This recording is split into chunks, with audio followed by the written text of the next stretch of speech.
Temps are starting to drop, and a lot of our favorite lures just aren't working anymore. Now, it's more important than ever to adjust to the bass's appetite and to fish at a slower pace. What causes bass to get this way? Well, let's talk about it. Once the water temps drop below 55 degrees Fahrenheit, the bass become super lethargic, they don't feed as much, and they just don't move around as much. With this happening, they become harder to catch, and they really tend to test our patience as bank anglers and fishermen and fisherwomen alike. Don't worry about that though, your boy BLV got you. I'm going to show you my favorite way to go get after them. There are quite a few different ways to get at them, but I'm going to show you my favorite, #1 way to get at them once the water temps start to drop. And I feel like this technique catches them all year long, and especially once the water temps start to drop.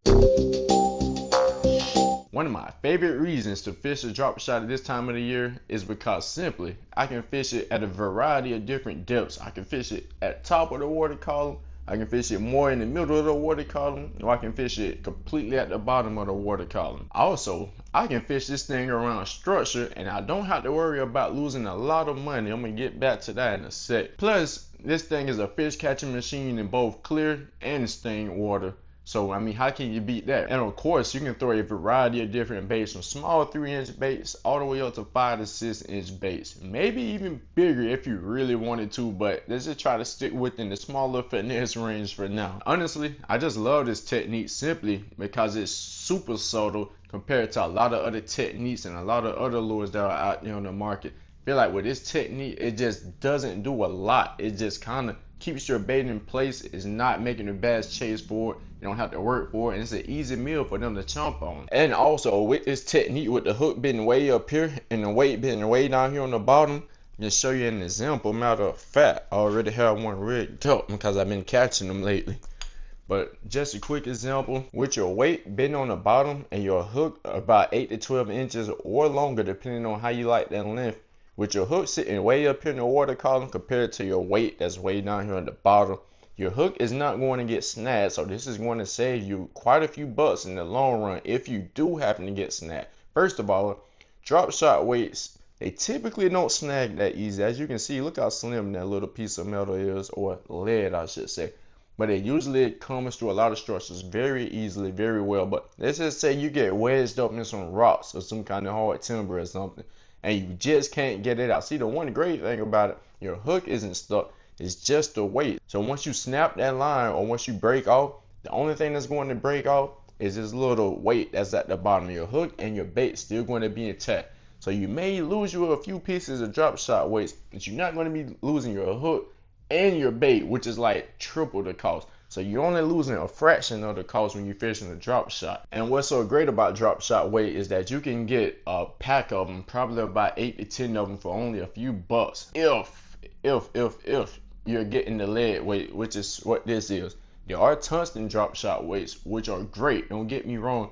They're super dense, they're super compact, and they're more sensitive, but they cost more. You're probably going to get half the amount of weights for the same price as you would with leads, but they're just typically better just due to the sensitivity and how small they are and how compact they are. But to each his own. I mean, you get whatever you can get away with. I mean, if you can get the tungsten, by all means go with the tungsten. It's going to be the better choice. But if you're just an average pond angler, there's nothing wrong with throwing some lead. I even still throw lead a lot. I don't like spending all of my money if I don't have to, and it's still going to catch fish. So I mean, you can't beat it. So we talked about some of the advantages of the drop shot. Let's talk about some of the lures that you can throw on those. A lot of people typically throw 3-inch style baits, from minnow style baits to swim baits, maybe like a finesse worm or a finesse crawl or whatnot. You can literally throw almost any soft plastic on these things and you're going to get bit. My recommendation for the size hook, typically you're going to throw you like a size 1 bait fish or circle hook or whatnot, usually for those smaller to 3-inch baits. But as you can see on mine, I have a 4-1-aught worm hook on mine. I was throwing a worm, catching them on that at first, but then I eventually switched over to a swim bait that's over 3 inches, probably about 4.2 inches or so. I can't remember the exact number, but I like to upsize some of my baits and my hooks once I get tired of catching some of the smaller ones, because drop shot usually going to catch a lot of small fish. You're going to catch small and big, but of course when you're throwing those smaller hooks and those smaller little baits, of course those smaller fish they're not going to turn out an easy meal. They're going to jump 9 times out of 10. So I even thrown 5 to 6 inch worms on these drop shots and have caught fish. So you can throw big and small baits. Like I said, they're super versatile, and you're going to catch fish regardless, small, big, and everything in between. As far as the setup for these things, it doesn't really take much. I was showing you the drop shot weight already. I typically like a 3/16 ounce drop shot weight to a 1/4 ounce drop shot weight. You can throw almost any piece of weight on the end, but I just prefer the ones that actually made for the drop shot, because I just feel like they're slim in profile and they come through most structures and most covers super easily. So my recommendation, 3/16 to a 1/4 ounce weight. Or if you're fishing deeper water, let's just say anything that's over 10 foot, I'll probably upgrade that size to like a 3/8 or maybe even a 1/2 ounce if I'm really serious about getting out there, getting deep. But a lot of the ponds down south, a lot of them are shallow. But if you're anyone up north or just anyone that has deep ponds in general, I think going with the bigger size may be great for you. We talked about the weight and of course the hook. I mentioned it earlier, a size 1 bait fish hook or a circle hook will work great for a lot of those 3-inch baits. But if you want to upsize your baits, like me, I'm throwing a size 1 worm hook, and right now I currently have a swim bait on them. Like I said, I did have a worm catching them. I just wanted to try something different, and I still ended up catching them on a swim bait with a worm hook. I typically prefer some kind of wide gap hook. So if you have one, tie it on most definitely. I just think the wide gap hooks work great for swim baits, but I got away with using a worm hook and still was able to catch them. So that's why I said the drop shot is just so effective, because it almost doesn't matter what you put on there. A fish is going to see it as an easy meal regardless and try to come and attack it. So we got the weight, we got the hook. Let's talk about the line. My main line here, I'm throwing 10-pound braid. On all spinning combos, I recommend 10-pound braid. I'm not going any heavier, any lighter. And I'm going to throw a 10 to 14 pound fluorocarbon leader, which is pretty much what you see tied onto this drop shot weight here. I always love the braid simply just because I get the added strength, I get the added sensitivity, and I get the added casting distance. But I love the fluorocarbon leader because it's harder to see in the water, and I can upgrade in size. I can go from 14 pound up to 17 pound fluorocarbon, and it's equivalent, and it's the same in diameter as 10-pound monofilament, if not 8-pound. So it's like I'm going up heavier in line size, but my line is actually shrinking to the naked eye. It's getting slimmer.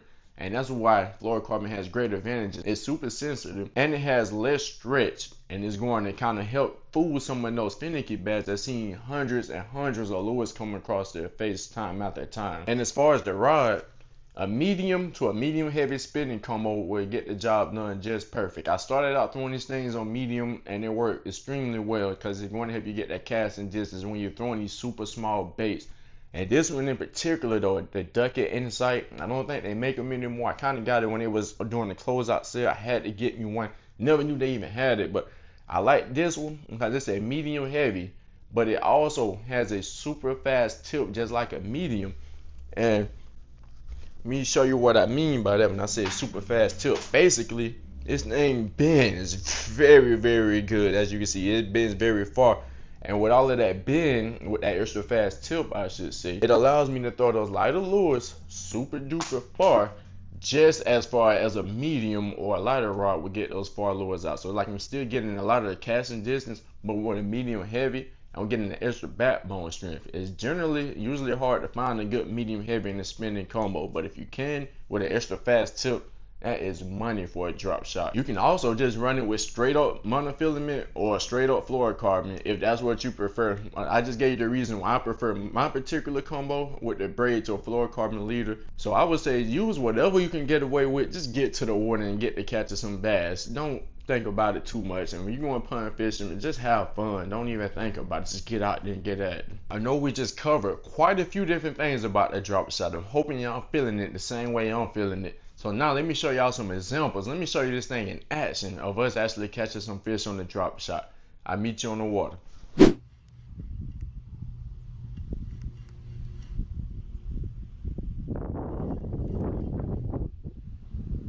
getting bit again. My whole rod tip going down. My whole rod tip going down. Find this fish like a saltwater fish. Not sure if he got it in it. But I'm trying to make sure he stay on. I'm trying to make sure he's hooked good. I did let him sit with for a little while. Stay on, stay on. Get him in quickly. I'm not sure how good he's hooked. Oh yeah. That bass is not happy at all, but we got him, baby. Still throwing a drop shot. Jig just not working for today. It's super hot here in Florida.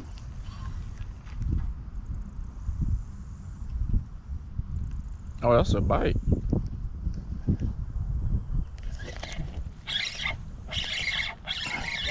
Yes, sir. A little one. Got us one on the drop shot. Let's get it. Let's go. Midday. Oh, gotta get him through all of that jump. Lord, have mercy. But we got him, baby. Bass may have been caught before.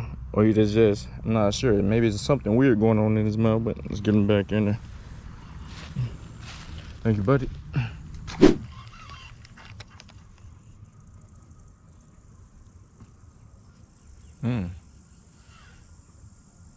I just got thumped pretty dang good.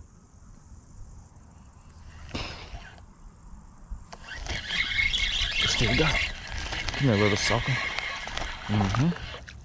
We got him on the drop shot, baby. I thought I felt something. He's just so goddamn small. Always good for the little guys to come out and play. Hey, tell the bigger ones to come up. Hey, it's getting colder. It's that time. Tell your friends, buddy.